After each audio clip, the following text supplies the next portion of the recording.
Hey guys, it's Al Kumar coming to you live as I do. This time I have support. I have some guns in my pockets, the big guns, pow, pow, pow, Doctor Baruch. So I just wanted him to share with us some tips. You know, this is the owner operator of Everlasting Life Vegan Restaurant and Lounge, 3 locations here in the DMV.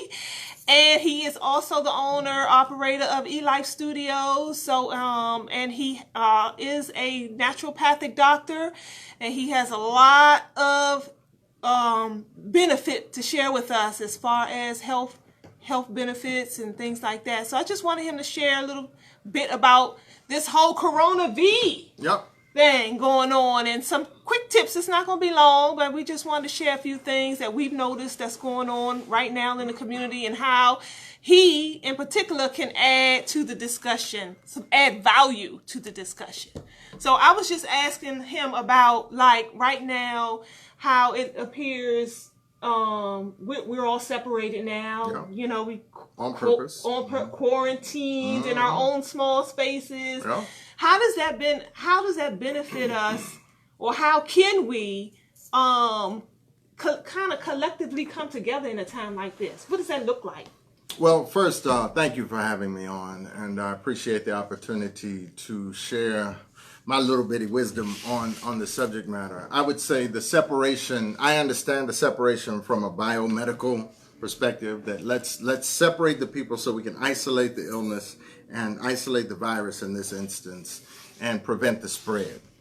However, we have to understand the impact of being separated from one another, especially on people that have been downtrodden, people that have been separated, people that have been segregated, people that are feeling isolated, people that are depressed, people that are going through challenges, people that are just broken up in their relationship. It's kind of like when you go through the holiday season and you ain't got your, significant other anymore in your life. And all of a sudden, everything gets magnified. So we have to create a response. We have to come together as a community and develop a response. Yes, we should do everything we can to prevent the spread of the virus. But at the same time, we have to maintain a level of normalcy within our life so that, we can be motivated to live and to live healthily and to look forward to the end of this. Some people are going to end in the middle of this and they won't even die from the virus. They're going to die. They're going to be terminated by the whole psychological impact of all that is going on. So I think it's important that we come together as a community. We connect up. We should make sure that our connections are there. We're connecting up with our people. We should have people that we check on every day. Everybody should probably, look through your phone book and say, these are the 5 people I'm going to check on every day. And if I check on them on the phone, if I check on them doing a live video chat, or if I go over to their house and say, what's up? You good? And sometimes we say we're good. Sometimes, especially black folk in a minute, they'll be dying of cancer and diabetes and heart disease and some more stuff. How you doing? Oh, I'm good, man. I'm good. I'm working it out. Next week, dead. And that's because, again, oftentimes we don't feel like we should be exposing what's really going on inside of us, our frailties. Because all of our lives we've been talking about how strong and how great we are and our great connection with whoever it is we connected with or whatever. We need to be honest. It's a time to be honest, and it's a time to, establish those, those check-ins, that group of 5 people, 5 to 10 people that you're checking in with every day. Because they're going to check in with you, you're going to check in with them, and you start doing the numbers and you realize, wow, we checking on everybody now. Everybody's in that space. Doc, what are some of the things they can do health-wise that they can do for themselves to strengthen their immune systems? Well, that's a real important thing, and I think that's an excellent question that we have to deal with. And most people aren't learning or searching for information on how to prevent, as much so as, okay, this is what's going to happen. I'm going to have to get the vaccine. I'm going to have to go see the doctor. If I come down with this and they're going to give me this, I'm going to be in the hospital for however long. No, there are ways that obviously the virus is being exposed to more people than are catching it. And that's because there's some of us who have a stronger immune system than others. I'll give you a really bad example. Some people can have sex with somebody who has AIDS and not catch it. True. So that's because of our immune system. So if you strengthen your immune system, then you protect yourself. Some of the basic things that you can do is stop eating dirty food. What's dirty food? You know, all that stuff that I talk about, all the things that we should just remove. All fast food needs to be removed off of our list of what it is that we eat.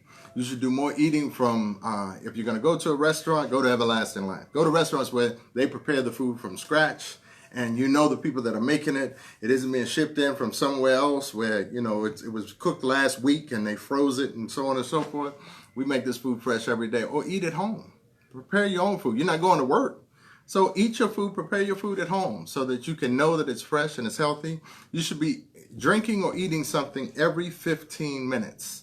Preferably, if you're going to drink every 15 minutes, you want to drink water. So drink your water every 15 minutes so you can wash your throat. You wash out your throat, it's going to, all of the virus and bacteria and microbiology and everything's going to go into your stomach, as opposed to working its way down through the trachea into the lungs. It gets into your lungs, and now if it happens to be the virus, well, now you got a situation. But if it goes into the stomach, you don't have the situation because the stomach acid will kill it. Mm-hmm. So you want to make sure that you're again drinking water every 15 minutes, or even more frequently than that is cool. But just taking some sips of water so you can wash out your throat, and that's a good thing. What about supplements? Supplements, definitely, you know, having some things around the house like vitamin C and taking vitamin C on a daily basis. Colloidal silver is very good for fighting off virus. Oil of oregano. Black seed, definitely. All of those are very good. Most of our natural food products actually are antiviral, antibacterial, antifungal, right? Especially some of the stronger ones, those that are more pungent or those that are more bitter, are going to be stronger against it. So you want to make sure that you're taking those on a regular. But in the event that you have an acute situation, you've got your colloidal silver, you've got your oregano oil that you can use to fight it off. Mm-hmm. Understanding once it gets a hold of you, then, you know, you got to go through this whole cycle of, you know, it's not just a matter of cutting it off. It's got to do its whole life cycle. And then you come out on the other side and hopefully you're still alive. What about this theory that I'm hearing going around that a lot of reputable people are saying that the virus can't withstand high heat? Right. What's your take on that? Yeah, I think all viruses have a heat level that they can't live beyond. So there's a temperature level that, you know, that's why the body naturally gets a fever. So you get a fever so you can kill the virus. So when you get a fever, they know that you either have an infection or a virus. And so it's the body's natural way of attempting to kill whatever's gotten in it by heating it up. Oh, so when you take that, which is going to reduce your temperature or reduce the fever or get rid of the fever, you're just extending the life of the virus or the infection. Oh, interesting. So you want the body to go through its cycle without killing you. You know, some of us, you know, we know that an adult, I think it's like 103, 104 degrees. You don't want it to go beyond that, you know, as an adult. A child can survive temperatures that are higher, more so than an adult can. But what you can do, as opposed to drinking cold water, definitely, this is not the time to be drinking ice cold anything. Mm-hmm. Warm up your water. Drink warm water. You know, keep the body temperature up. Drink warm water, eat warm food so that you can maintain that warmer temperature inside of the body. And you will keep up the defenses in the body. Get active. You know, go out, do some exercise. Sit in your sauna. And if you don't have a sauna, make a sauna. You know, go inside your bed, your bathroom, and turn on the hot water, and you know, and let that hot air, breathe that in, or get your head over a pot, put that towel over your head, and just breathe that in. And breathing that in will kill the virus. Well, let's switch gears for a quick sec. We don't have a lot of time. Mm-hmm. I want to talk about the reset button. How we're hearing that, you know, again, some theories are out there that the government or whomever these secret entities are attempting to reset the economic button in the society. I don't know if that's true or not. I just wanted to touch it because there is a lot of people out here who believe that's true. Right. What is your take on that, and what can we do now about it? Well, I think it is a reset. I think we are watching a reset. We're going to see at the end of this, just like in 2008 when we had the economic crisis that took place, the recession, the beginning of this recession, I think that we're still in. Now, we saw that there was a reset. And you saw black people moving out of their $800,000 homes and moving back into, you know, $1,000 a month apartments, you know, with 3 or 4 other people in there because they couldn't afford it because their credit was shot and they lost their job and so on and so forth. So you're going to see another reset that takes place. And, you know, whenever they do a reset, especially when you're not in control of the situation, those that are in control of the reset are going to look out for themselves first.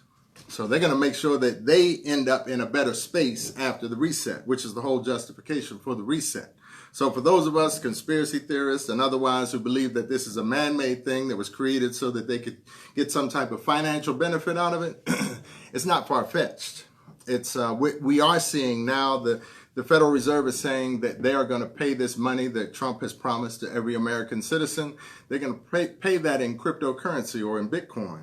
And if they pay that in some type of digital currency, then they're demonstrating to us that they're getting away from the dollar. And all of us got dollars. We got dollars under the mattress. We got dollars in the bank. We got dollars, wherever. We're thinking that the dollar is the thing to hold on to, and America is getting away from it. And we should be learning about cryptocurrency. We should be learning about digital currency so that we can be in that world along with everybody else, as opposed to being behind and learning about it afterwards and being at the bottom and never really getting ourselves up at the top again. So what about gold? Absolutely. Gold is an asset that never is going to go to zero. It's never going to go to zero. Your dollar bill that you have in your pocket is going to go to zero. And it's inevitable. That is going at some point it's going to be worth nothing. But if you save in gold, if you save in other precious metals, your money is going to it's going to be there. It's going to have value. Gold has continued to go up since 1971, when Nixon pulled the gold from behind backing the dollar bill. The gold has continued to appreciate in value, and we need to understand that. We do meetings here at the restaurant so that we can expose people to the benefits of saving in gold, not investing. Gold is not an investment as much so as it is a saving vehicle. You can save your money in gold so that it appreciates, and it doesn't appreciate based on what the American government does or whatever. It appreciates because gold has its own intrinsic value. It's an asset. And I would encourage us all to look into that. And you're taking some steps yourself at your restaurants. Aren't you accepting gold or crypto? We do. We're accepting gold, and we're even expanding what we're doing here. We're looking to expand our offering. So it's not just going to be a restaurant. You're going to see some things that we're going to be offering to the community. And with that offering, we're going to likewise open up the door for you to spend your cryptocurrency or your gold or your silver or whatever it is, because we need to begin to demonstrate that we're ready for this. We don't need to wait for it to happen and be like, oh, shoot, let me get my stuff together. No, we need to be getting our stuff together now. Yeah. And, when we do that, at least when it happens, there'll be those of us in the community that can support the rest of us. But too many of us are waiting. We're sitting with money in our pocket, and it's not a good look. Money in the bank is not a good look, because that money is depreciating. Every day you see that stock market do like this, your money's doing like that. Your 401k is doing like that. All of your savings, all of the resources that you have that are backed by the American dollar are going just like that. Yeah, and I think we put too much faith in this system to believe that, we're going to be all right. After 450 years, for us to still believe that somewhere along the way they're going to look out for us like they look out for themselves, something's wrong with us. Yeah, something's wrong. So I appreciate you taking some steps as being in the forefront of the movement. So your foresight, you're seeing what's coming down the pike, and you're preparing now, right? As opposed to waiting for the SHIT to hit the fan, and now we all running around trying to scramble. Yeah, we have to, and it's not. It's just like when I got into the healthy food business. It wasn't enough for me to eat healthy. Because then what was going to happen with everybody else? Who was my daughter, my son, or whoever? Who are they going to marry and raise their children with if everybody is eating the same crazy food that's destroying their health, destroying their quality of life, having them end their lives early? So we have to do this across the board. We have to do this as a community. We have to build. And we'll be talking more about community building here at Everlasting Life and about what we're doing in that space, because this, again, is a reset opportunity for us where we can expose people to some cultural technology that will help us, survive this thing, and not only just survive it, but be on top when it's all over. And the last question I have for you is relating to Black-owned businesses and how we as people can support Black-owned businesses. What does that look like right now in this time? I, for one, think it's an excellent time for us to invest in something in our startups and you know what I'm saying, build up from here. Sure. Our own way, going our own path. But I'd like to get your if thoughts. Everybody in the Black community supported Black businesses, there would be zero unemployment in the Black community, because we're the number one person hiring Black employees. Black businesses hire more black employees than all other businesses. So if we just looked at that and this opportunity, as people are sitting at home trying to figure out, well, where am I going to work now that I've been laid off? Or am I laid off? Am I going to have a job after all of this is done? Now you have the wherewithal to, have more control. So we have control over the situation. We have employees here. If I had more business here, I would have more employees here. But as the business has pulled back, I've had to cut down on the number of employees. So it's controlled by you, the broader community. If the broader community supported more of our black communities or black businesses, then we will have the capacity to support more hiring of black people, more developing of black businesses. We will become the superior companies in our community rather than allowing other people to come into our community and appear to have the colder ice as compared to the ice in our stores. We need to change the paradigm, and this is a great time to go through that. We talk about that reset. This is a great opportunity to reset black businesses, to reset black employees, to reset the circulation of the black dollar. In whatever form it's going to be. If it's going to be in the dollar bill, if it's going to be in digital currency, if it's going to be in something we create our own. We can create our own digital currency. We can create the black cryptocurrency if we wanted to. Right now is a great time to do it. We create the black cryptocurrency and we put it out there, and ultimately, just like all these others, we give it the value that we see it having by investing in it. We invest in it, it increases in value, we're able to distribute it, we're able to use it, we accept it as businesses. It has value when you go into a business like ours. That's power. Wow. Like every other nation on earth does. Yeah. Well, family, that is Dr. Baruch, and I'm going to get out of here because they have programs, and so they have to prepare for. But I just wanted to get him on this live to share with us some tips, some tidbits, and we're gonna walk out, Puffy. I have one of my closest girlfriends here with me too that I'm going to have her jump on real quick just to share some information with you guys. She is literally on the front lines. Literally. She works for Giant Food.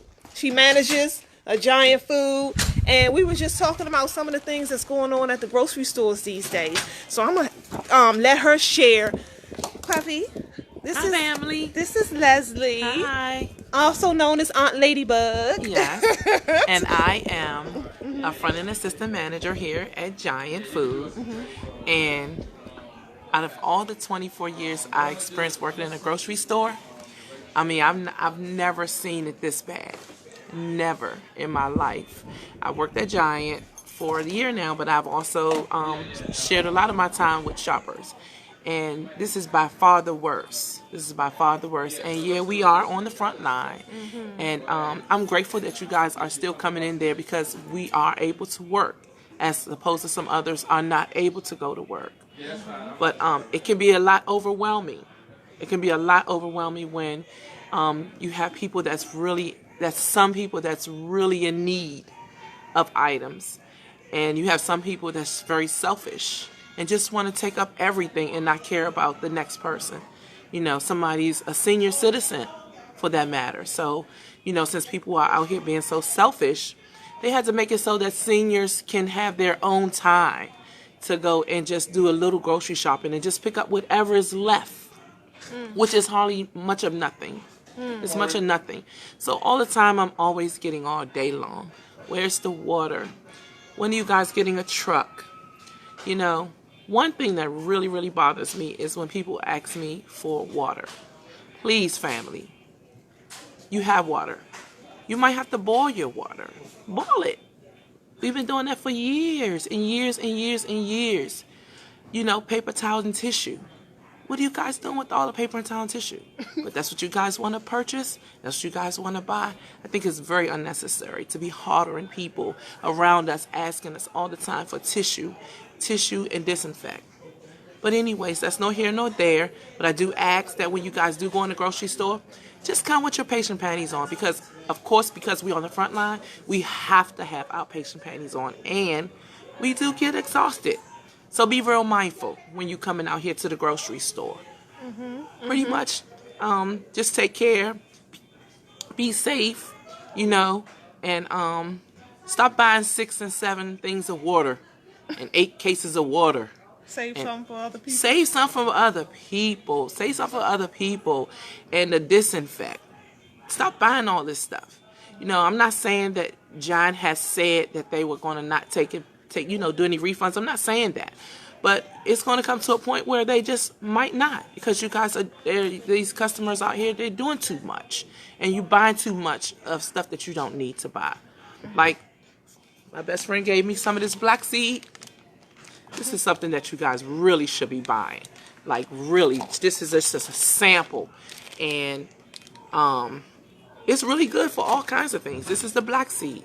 Purchase it. Get this. Buy this, as opposed to going to get disinfect. Buy this. Take your vitamins, your iron, whatever else you need that's going to fight off this virus, that's going to help your immune system. And I'm sure that this is one of them. So I'm going to give it a shot at it, and I'm sure it works, because if it didn't work, my best friend would not be selling it. Yeah, So, it's definitely one of the best things you can get for your body right now. It's an immune system booster for sure. And I had went on, if those who may not have saw that live the other day, and I shared that this is normally $25. I dropped the price. I'm selling it now for $20. I'm probably the cheapest black seed distributor in the market right now. I'm here open. We're still open here at Everlasting Life. And I'm here to the duration. You know, I'm hearing, I don't know if I'm in Maryland, so I don't know if they're going to be, shutting us down like they're doing upstate in New York and other places. But until then, I'm here. I think of myself as one of the essential places too, because you can come get your toothpaste and your soaps and your black seed oils and some other herbs and things like that for me as well. So come on, I'm at 9185 Central Avenue. We're in Capitol Heights, Maryland, right here inside Everlasting Life Restaurant and Lounge, and pretty much here every day. So all right, family, again, I promised it was going to be a short video, so I'm going to keep it that way. No more toilet paper. What, they need toilet paper, Puffy? You mean No. like in the garage, though? Yeah, they got it in the garage, and they're buying many packages of it, and they keep calling, and asking, when is your next truck coming? I don't know, but I do know she has this at Everlasting Life. Get this. What about the eggs? Oh gosh, how many eggs are you gonna buy? It's not Easter yet. Get this. All right, family. Take care. Peace.